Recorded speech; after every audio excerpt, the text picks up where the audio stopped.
IV through the intravenous.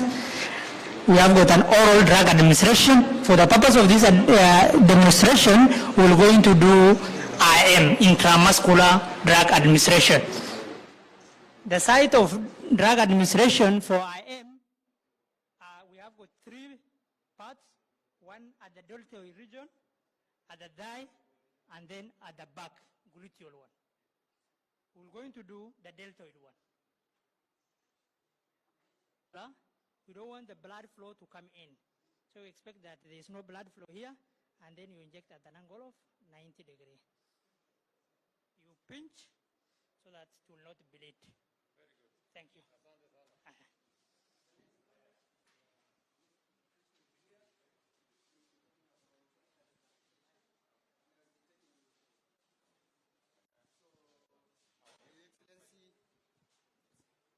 Target and Mandera KMTC. That's very nice. And I will be taking you through catheterization. My names are Mahdi Mohammed Ibrahim. I'm a lecturer nurse. And with me are my students. On my left is Kemboy Kibet, who will be helping me in documentation. And on my right is Salma Ali, who will be helping me in terms of acquiring some of the equipment that I will use. Before you is a patient that have problem with bladder incontinence, maybe as a result of condition or health-related condition, or even growth within the roots that the urine pass. They may get obstructions, and this will lead to blood accumulation in the bladder. So when a patient develops such conditions, we have a procedure for them, and that procedure is catheterization. So we have the equipment here. We are avoiding it as a result of, the exposure of private part to so many people. So as a result of privacy, we covered it. But the bladder is in situ, it is in place, which we have done it properly.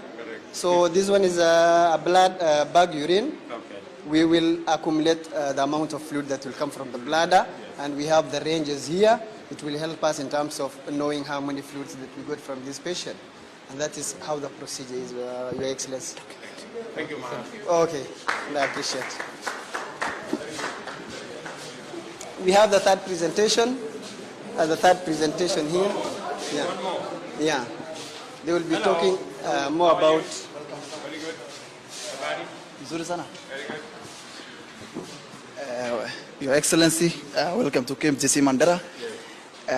I'm Abdul Fattah Adan, lecturer clinical medicine, and these are my students. This is Fahad, and this is Ruida. So today I'm I'm pleased to present on respiratory examination. The respiratory system basically is a breathing system. So at first we have to take consent from the patient. From there, now we have to screen the patient for the purpose of privacy and so on. Then we start with something called inspection, where we inspect the patient as a whole and the chest as a whole. So on the nose, we check something called nasal flaring, which is the widening of the nostrils in case of increased breathing. Then we check for cyanosis. Cyanosis is basically the bluish coloration due to low oxygen, and so on. We come to the chest. So the chest, we check how it is moving, chest movement. We check for any deformity. We check for any scars, whether it is surgical or whether it is therapeutic marks, and so on. We go to something called palpation. Palpation is where we touch the patient now. So how we, on palpation now, what are we checking when we are doing palpation? Number one, we are checking for tenderness. Tenderness is basically pain. We just elicit pain, whether the patient is feeling any pain on his chest, and so on. Then we go to something called chest expansion. We tell the patient to breathe in and out to see that the level of chest expansion. Then we go to the trachea. Sometimes in case of pneumothorax, that is increased air in the lung, we have trachea deviates. So we see whether the trachea is centrally located or it is deviated to the sides. So after palpation, now we go to percussion. Percussion is where now we percuss on the intercostal spaces. The intercostal spaces basically is the space between the ribs. So we check, we compare both sides. So we look for something called resonance. So the normal one is resonance. Then if there is increased air in the lungs, we have hyperresonance. It will be increased. So if it is actually low, we sometimes find it is dull to percussion. So that is dullness in case of baby fluid in the lungs, and also in case of any masses or tumor in the lung. From percussion, now we go to auscultation. Auscultation is where we use this stethoscope. So we normally use this stethoscope. When we are using the stethoscope also,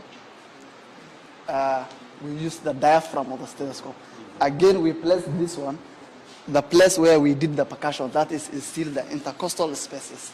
So when we are doing this one, we check for bilateral entry. We check for if both lungs are receiving air entry bilaterally.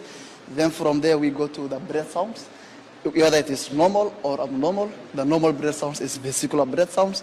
The abnormal breath sounds is bronchial breath sounds. From there again we go to check for added sounds, which are like wheeze in case of asthma. Then there is something called crepitations and crackle in case of pneumonia. So that is all about. Thank you. That's a very good lesson. We are ready for the exam. Asante sana.